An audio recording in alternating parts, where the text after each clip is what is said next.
Vamos a ir a otro tema que tiene que ver con la ley de transparencia y novedades que casi semestre a semestre o incluso más a menudo hemos venido comentándoles que tienen que ver con justamente la implementación de distintos aspectos de la ley. Y ahora surge un nuevo decreto reglamentario, en este caso sobre el registro de beneficiarios finales y los titulares de participaciones nominativas de las sociedades, y para entender de qué se trata este decreto y qué cambios implica, a partir de cuándo, también vamos a recibir una vez más a Javier Otegui, socio de Wieger y Regules y Grant Thornton en esta hora de cierre. Javier, ¿cómo andás? Buenas tardes. ¿Qué tal, Juan Miguel? ¿Cómo estás? Muy bien, muy bien. Bueno, ¿qué trae este nuevo decreto? Y bueno, como un poco anticipabas vos, es un capítulo más de la ley de transparencia, que ha salido bastante cargadito, digamos. Sí. Y en este caso lo que busca es acompasar un poco los requerimientos que hace la OCDE, ¿viste? La Organización para la Cooperación y Desarrollo Económico, y es básicamente quiénes atraen las sociedades. O sea, tratar de que se acabe, por ejemplo, que la DGI no pueda saber quién se atrae a una sociedad anónima, a una SRL, pero vamos a ver que es bastante amplio, o sea, no es solamente para sociedades anónimas.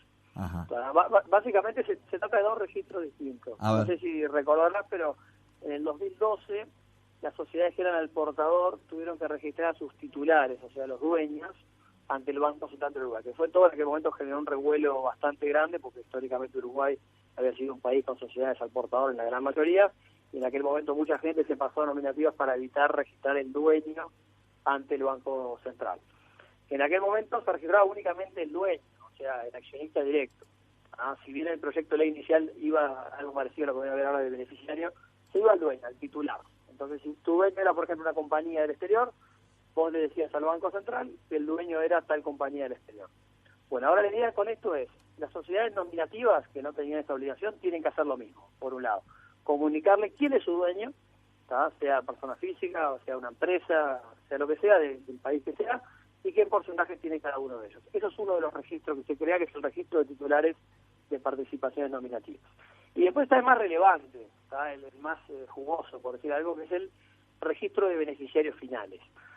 ¿Qué es un beneficiario final? Es toda persona física que tenga más del 15% del capital o de los derechos de votos o el control de una empresa.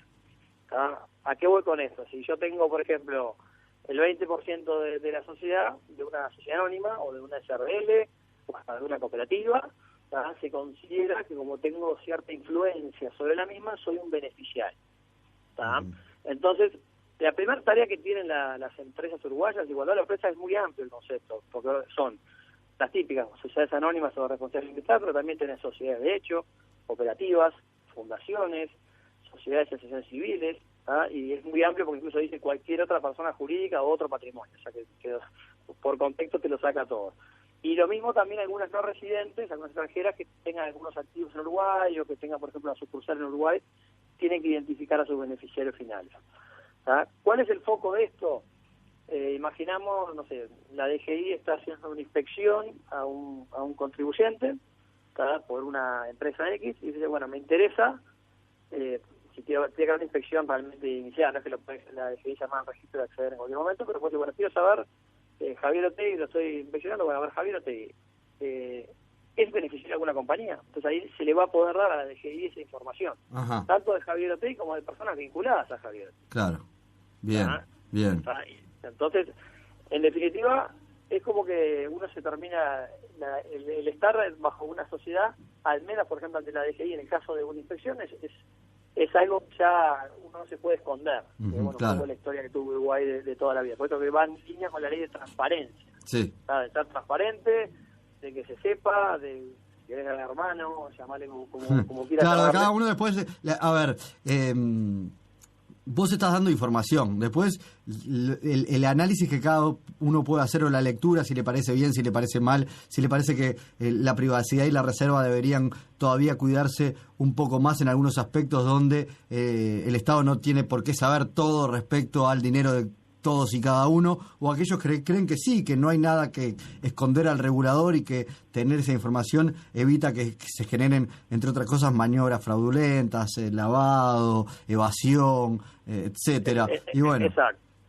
Está clara esta discusión. Lo que hay que en cierto modo lo que es una tendencia mundial. Esto no es que Uruguay Eso venga es así. aislado, sino que esto viene así y lo recibís permanentemente de bastantes informes de otros países que te llegan, que se van implementando registros similares, con lo cual es una tendencia que la OCDE de vuelta está Sí, eso sí, la fuertemente. cuerda, Javier, está cada vez más corta, ¿no? Antes el perro andaba suelto, después le pusieron una reja, después lo ataron, Exacto. y ahora esa cuerda la van acortando cada vez más, eso es así. Exactamente, totalmente. Bien. Pero lo relevante aparte es que no es solo para sociedades anónimas, como era antes, que era para sociedades anónimas al portador. Ahora esto es mucho más amplio. Entonces, primero, la obligación de identificar a los beneficiarios, de tener los datos completos, de saber si está casado, con quién está casado, el número del documento, dónde vive. Todo eso lo tienen que tener todas estas sociedades que te decía, incluso asociaciones civiles, cooperativas, sociedades de hecho. Se excluyen solamente lo que son asociaciones civiles que se consideran de baja dimensión económica, que tengan ingresos menores a $480.000 en un año o activos menores a $300.000. Pero, por ejemplo, sociedades de hecho no se excluyen de identificarlo. Entonces, porque son dos cosas. Una primera tarea es, bueno, cada sociedad tiene que decir, bueno, ¿quiénes son mis beneficiarios finales, mis controladores? Los tengo que identificar, tengo que ver datos personales de cada uno de ellos. Esa es la primera tarea. La segunda tarea es comunicar eso a un registro que va a crear el Banco Central del Uruguay. Claro. Entonces, ahí que todavía no están los formularios, salió ayer una comunicación que van a estar vigentes a partir del 1 de agosto, con lo cual la gran mayoría va a tener que comunicarlo. ¿Quiénes quedan excluidas de comunicarlo, pero sí de identificarlo?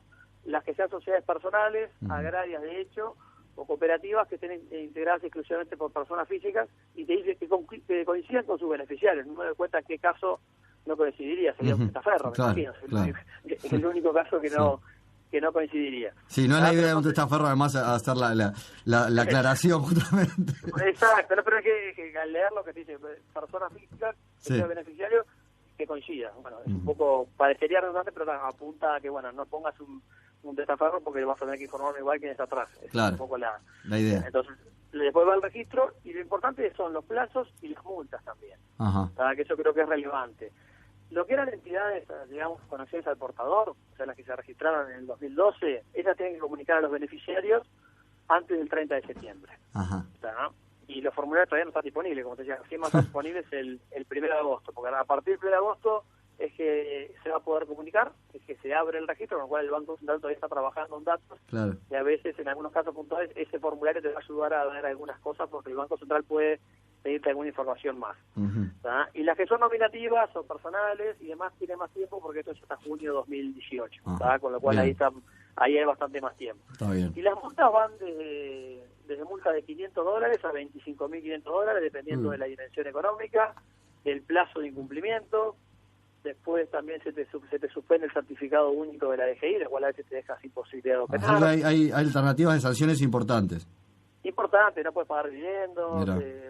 Entonces, en definitiva, es algo que es bastante relevante, que se viene, que hay que ir cada uno y de vuelta. No solo las sociedades anónimas, todo el resto también tiene determinadas obligaciones, que tiene que ir revisando y viendo su situación para que no lo agarre de sorpresa alguna multa o que se te caiga el certificado único o algo del estilo. Bien. Javier, muchísimas gracias, como siempre. Por favor, un abrazo grande. Un abrazo. Javier Altegui, que sos... William y Regules y Grant Thornton pasaba por esta hora de cierre.